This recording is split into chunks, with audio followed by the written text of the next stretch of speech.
Hello class. Today I will discuss about the ultrasonic machining. It is also known as the UHM machining process. Ultrasonic machining process. Why it is called ultrasonic? Because of in this machining process we remove the material at a very high frequency, about 20,000 hertz. That the normal efficiency से हमारा काफी higher efficiency पे हमारा ये work करता है ultrasonic machining process. Basically हमारे इस प्रोसेस में होता क्या है, in this process of ultrasonic machining material is removed by microchipping और erosion with abrasive particles. Ultrasonic machining में मटेरियल को हम लोग माइक्रोचिप्स के फॉर्म में और इरोजन के फॉर्म में हम लोग मटेरियल को रिमूव करते हैं with the help of abrasive particles. Abrasive particles काफी हार्ड और हमारे शार्प कटिंग टूल होते हैं, हमारे as a multi point cutting tool तरीके हमारे वर्क करते हैं। डिफरेंट टाइप्स के हमारे एब्रेसिव पार्टिकल्स हो सकते हैं, जैसे aluminium oxide, silicon carbide, diamonds and others abrasive particles are used for the ultrasonic machining process.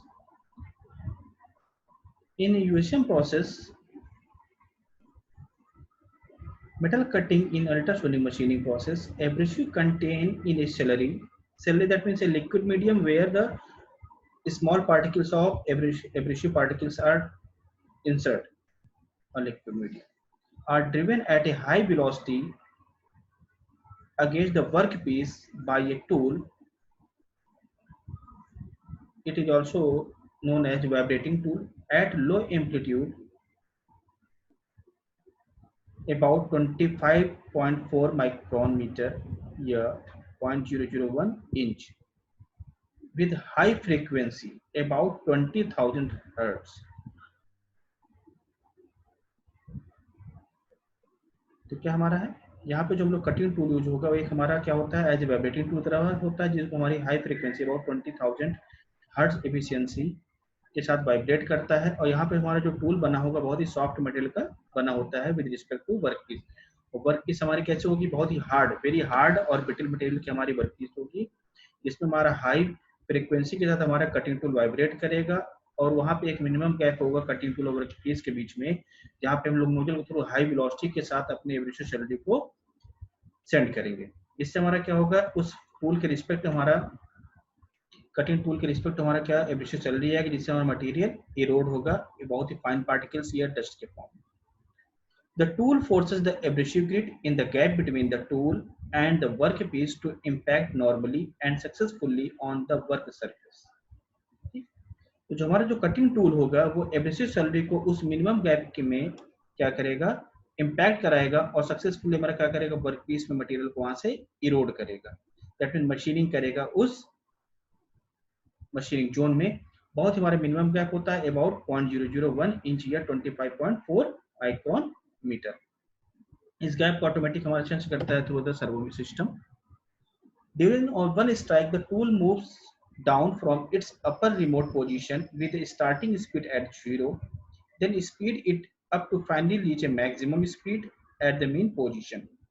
Starting में हमारा क्या होगा, ये टूल अपने पोजीशन फिक्स होगा 0 पॉइंट पे। जैसे से हमारा ये गैप की तरफ इंक्रीज करेगा, उस गैप में हमारा क्या होगा, हाई वेलोसिटी के साथ हमारा हाई फ्रीक्वेंसी के साथ हमारा टूल वाइब्रेट करेगा और with respect to abrasive slurry contact में आने से हमारी जो एब्रेसिव स्लरी होगी वो भी हाई वेलोसिटी के साथ हमारा क्या करेगा, इंपैक्ट करेगा वर्कपीस में, जिससे हमारा क्या होगा, वेरी हार्ड मटेरियल जो हमारा ब्रिटल मटेरियल का नेचर है वो इस तरीके से इरोड होने लगेगा with respect to abrasive particles. The tool slow down its speed and eventually reaches 0 again at the lowest position. There, when the grid size is close to mean position, the tool hit the grid with its full speed. क्या होगा, जो हमारा जो grid size है, जो abrasive particles है, वो at the main position हमारा क्या करेगा, टूल हिट करेगा, जिससे हमारा क्या होगा, एब्रेसिव स्लरी हाई वेलोसिटी के साथ हमारा रोटेट करेगा एट द मशीनिंग पॉइंट। जिस शेप की हमें रिक्वायरमेंट होती है उसी शेप का हम लोग वहां पे कटिंग टूल भी बनाते हैं, जो हमारा सॉफ्टवेयर मटेरियल का होता है। It is the working principle that the ultrasonic machining process, systematic diagram for the ultrasonic machining, high frequency of source where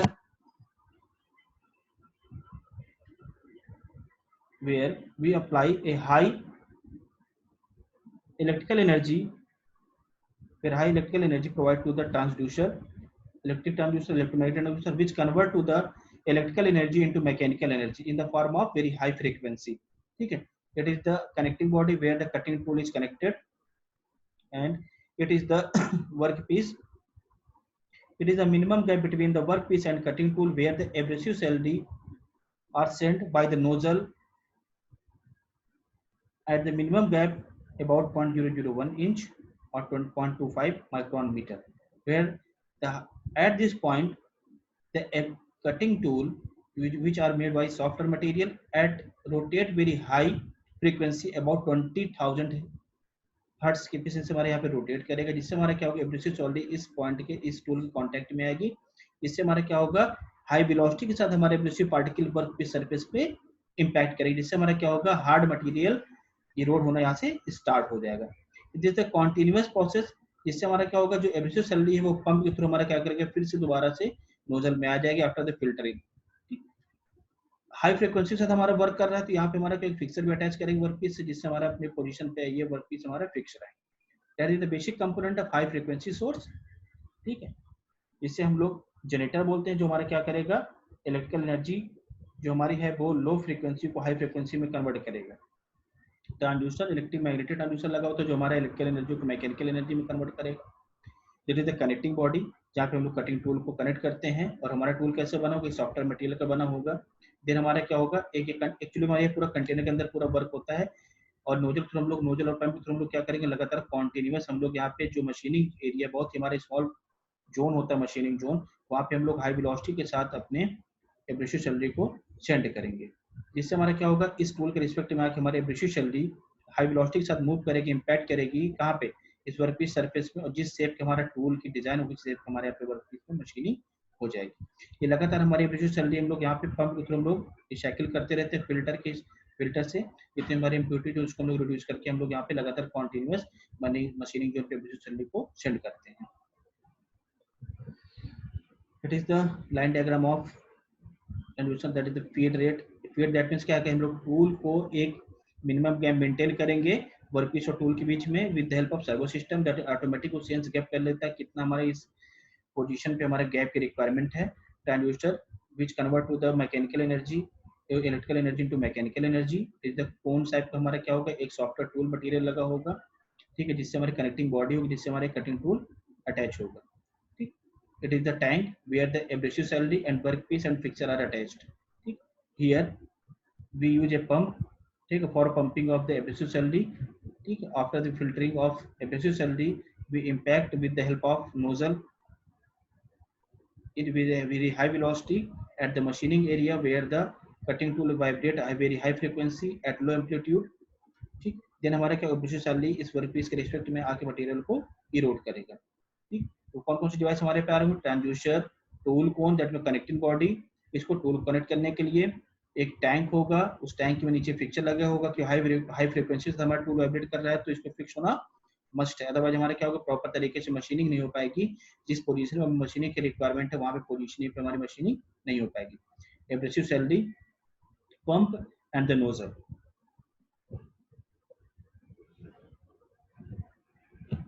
The smaller the grid size, the lesser momentum is received from the tool. Therefore, there is an effective speed zone of the tool, and correspondingly, there is an effective size range of grid. बहुत ही small particle size हमारे abrasive particles को, वो कैसे हमारे abrasive particles हो सकता है, aluminium oxide भी हो सकता है, सिलिकॉन कार्बाइड भी, और डायमंड भी हो सकता है, बहुत ही स्मॉल साइज में, और एक्यूरेट शेप और साइज के रिस्पेक्ट में हम लोग यहाँ पे एब्रेसिव सैलरी में उसका यूज करेंगे। In the machining process, the tool at same point impact on the largest grid which are forced into the tool and workpiece. Machining process में क्या होगा, जिस पॉइंट पे हम मशीनिंग करनी है उस पॉइंट पे हम लोग हाई वेलोसिटी के साथ नोजल के हेल्प से हम लोग क्या करेंगे, इम्पैक्ट कराएंगे लार्जेस्ट ग्रिड साइज मटेरियल का, एब्रेसिव पार्टिकल्स का, टूल और वर्कपीस के रिस्पेक्ट में। As the tool continues to move downwards, the force acting on this grid increase rapidly, therefore some of the grid may be fractured। क्योंकि हमारा already हमारा जो हमने बताया कि जो ब्रिटल नेचर के हमारे एब्रेसिव पार्टिकल्स होते हैं, जितने भी हमारे इस मेजर जोन की सभी as a multi point cutting tool की तरह वर्क करती हैं। जो हमारा क्या होगा, डाउनस्ट्रीम की तरह हमारा टूल मूव करेगा, तो इससे हो सकता है कुछ हमारे ग्रिड साइज आपस में ही ब्रेक हो जाए, और just like a multi point cutting tool की तरह हमारा मटेरियल को फ्रैक्चर करेंगे। As the tool moves further down, more grit with the smaller size come in contact with tool. The force acting on each grit become less. The tools come to the end of strike. The number of grit under impact force from both the tool on the workpiece become maximum. Grit with larger size, the minimum gap will penetrate into the tool and work surface to different extent according to their diameter and hardness of both surfaces.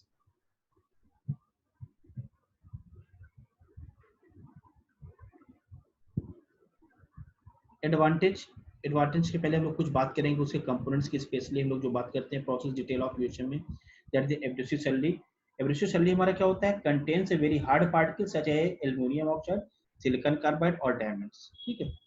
It is filled into the machining zone. Abrasive slurry can be recycled with the help of filter and pump. मैं जैसे example आपने बताया था कि हमारे पास जो abrasive salary हो उसको हम लोग कैसे फिल्टर करेंगे, एब्रेसिव पंप और नोजल के थ्रू हम लोग यहाँ पे फिल्टर करेंगे और वहाँ पे abrasive machining, abrasive particles machining area में फोकस करेंगे। कोई भी हमारा एब्रेसिव पार्टिकल हो सकता है एल्युमिनियम, सिलिकॉन कार्बाइड और डायमंड। जैसे हम लोग डायमंड जैसे हार्डेस्ट मटेरियल है, तो अगर हमें बहुत high machining requirement, precision requirement होगी तो वहाँ पे हम लोग abrasive slurry as a diamond का यूज करेंगे। वर्क पीस हमने क्या बताया है, बहुत ही हार्ड और ब्रिटल मटेरियल की हम लोग अच्छी तरह की मशीनिंग कर सकते हैं। इन यूएसएम प्रोसेस डक्टाइल मटेरियल पे ऐसी हमारे यहाँ पे ड्रॉबैक है, क्योंकि हमारे क्या फ्लेक्सिबिलिटी हमारे वहाँ पे टेंडेंसी कम होती है डक्टाइल मटेरियल में। This is process very applicable for the very hard and brittle material. Work piece is clamped on the fixture setup because of high frequency से हमारा टूल हम वाइब्रेट कर रहा है तो फिक्सर होना हमारे में मस्ट है। Tool of USM does not do the cutting directly, but it vibrates very small amplitude and high frequency about 20,000 hertz rather than the cutting tool. So cutting tool here is known as a vibrating tools. Are basically is made by the soft material used to vibrate abrasively to the cutting of workpiece materials. The tool is attached to the tool holder by bracing or mechanical means. Ultrasonic oscillator. This portion uses high frequency electric current to an electric oscillator and oscillator transducer. Transducer basically हमारा क्या करता है, जो electrical energy को mechanical energy में convert करता है और for the mechanical vibration. Tool feed mechanism. Tool feed mechanism हमारा क्या ऑटोमेटिक हमारा सेंस गैप करेगा विद द सर्वो सिस्टम। यहाँ पे सेंसर लगे होते हैं जिससे हमारा क्या है, गैप जितना मिनिमम रिक्वायर्ड होता है वो सेंस करके वहाँ पे हमारा टूल को मूव कराता है, अप और डाउन करता है। एडवांटेज हमारे क्या है अल्ट्रासोनिक मशीनिंग के, machining of any materials regarded और कंडक्टिविटी। ऐसा हमारे यहाँ पे कोई फिक्स नहीं कि हमारा केवल इलेक्ट्रिकली कंडक्टिव मटेरियल ही हमारे यहाँ पे अप्लीकेबल होंगे। Precision of brittle very hard materials. अगर हमारा कोई ब्रिटल मटेरियल है और बहुत हार्ड मटेरियल है तो बहुत ही प्रिसाइज मशीनिंग हमारे पे यहाँ पे अल्ट्रासोनिक मशीनिंग के हेल्प से हम लोग कर सकते हैं। Does not produce electric, thermal और chemical defect at the surface. Because हम लोग क्या करें, मटेरियल को इरोड कर रहे थे, यहाँ पर कोई हमारा इलेक्ट्रिक, थर्मल और केमिकल डिफेक्ट्स क्रिएट नहीं हो सकता। हमारे यहाँ पे कोई हीट इफेक्टेड जोन क्रिएट नहीं होगा क्योंकि मटेरियल हमारा क्या है यहाँ पे इरोड हो रहा है in the form of micron chips या डस्ट के फॉर्म में। कैन ड्रिल सर्कुलर और नॉन सर्कुलर हो इन ए वेरी हार्ड मटेरियल। कोई अगर हमें ड्रिलिंग करना है वो कोई सर्कुलर हो, अदर सर्कुलर हो, बहुत हार्ड मटेरियल को तो हम लोग इजी तरीके से कर सकते हैं with the help of ultrasonic machining. Less stress because of non thermal nature. हमारा कोई थर्मल नेचर का नहीं यहाँ पे, ठीक है ना, हीटिंग और कूलिंग हमारे यहाँ पे कोई इफेक्ट नहीं पड़ेगा। तो जो हमारे स्ट्रेसेस डेवलप होने चाहिए वहाँ प्रॉपर तरीके से हमारे स्ट्रेसेस डेवलप नहीं होते हैं, इस वजह से less stress because of its non thermal nature. Disadvantage क्या है, जो मेटल रिमूवल रेट होगा with respect to conventional machining methods हमारे यहाँ पे बहुत ही कम होता है। दैट मींस क्या है, metal removal rate is very low. अब हमारा क्या एब्रेसिव पार्टिकल्स हमने बताया कि बहुत हमारा हार्ड और टीनी पार्टिकल्स होते हैं, शार्प होते हैं, as a multi point cutting tool की तरह हमारा वर्क करता है। तो यहाँ पे टूल वियर मैक्सिमम हमारा चांस होने का है, क्या हमारा टूल वियर हमारा बहुत ही फास्ट रेट से हमारा यहाँ पे अल्ट्रासोनिक मशीनिंग में होता है। लो मटेरियल रिमूवल रेट ऑलरेडी हमने बताया है, मटेरियल रिमूवल रेट हमारे MRR बहुत हमारा कम होगा, टूल वियर हमारा बहुत ही फास्ट होगा, ठीक। और machining area depth are quite restricted. तो मशीनिंग एरिया और हमारा जो होगा डेप्थ ऑफ क्विट हमारे यहाँ पे रिस्ट्रिक्टेड होगा, बहुत ही हम लोग डीप के फॉर्म में लोग यहाँ पे मशीनिंग नहीं कर सकते हैं। ऑलरेडी हमने रेशियो के बारे में बताया है कि हम लोग यहाँ पे aluminium oxide, silicon carbide, boron boron carbide या डायमंड का हम लोग यूज कर सकते हैं। विद वाटर सप्लाई, वाटर सल्ली हम लोग यूज करते हैं, अबाउट 30 से 60% बाय वॉल्यूम ऑफ एब्रेसिव सल्ली होता है यहाँ पे हमारा। एप्लीकेशन हमने बताया है ये भी आपको, ठीक, कि for machining of indicate shape, अगर हमारा कोई हार्ड मटेरियल में करना है तो हम लोग इजी तरीके से वर्कपीस हम लोग कर सकते हैं with the help of ultrasonic machining. Small holes create कर सकते हैं, मशीनिंग ऑफ हार्ड और नॉन कंडक्टिव मटेरियल इजी तरीके से कर सकते हैं। अगर हमें कोई रेगुलर शेप क्रिएट करना है, रेगुलर शेप क्रिएट करना है तो हम लोग हार्ड पार्टिकल्स में इजी तरीके से हम लोग मशीनिंग कर सकते हैं। नॉन सर्कुलर और सर्कुलर ड्रिल होल भी हम लोग इसी तरीके से कर सकते हैं very hard particles. Thank you class.